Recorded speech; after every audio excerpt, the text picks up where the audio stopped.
Now, the American House of Representatives has passed a resolution condemning the rally cry from the river to the sea, Palestine will be free. They've said that is anti-Semitic.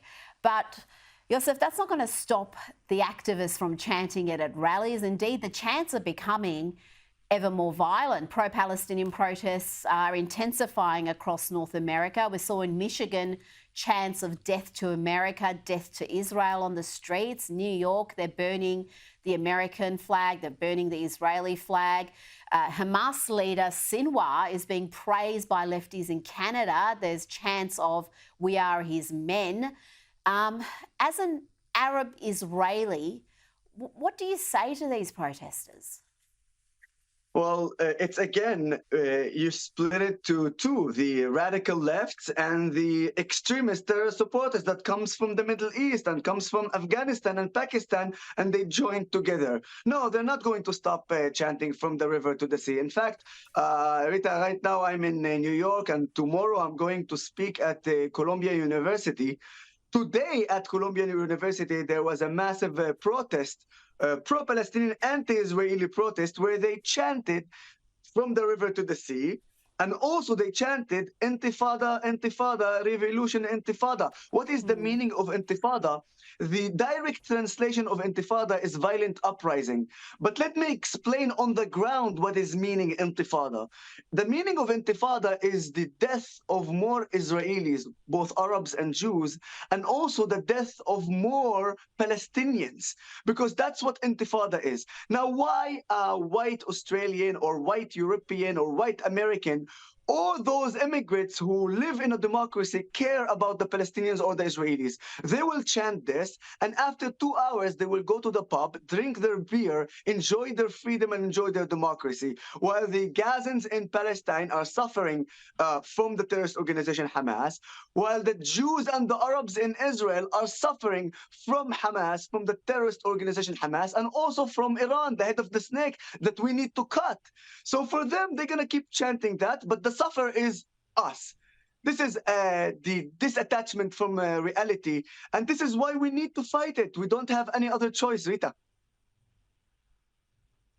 Well, you would have seen that there were even cheers for Iran's attack against Israel. The same people who were a second ago chanting for a ceasefire were suddenly happy that Iran was raining down missiles and suicide drones on Israel. Do you get the feeling it's not actually peace that some of these activists are advocating for? Oh, look, it's obvious that those activists, I don't even call them activists, they have a very obvious name. They are terror supporters. Some of them are actually terrorists.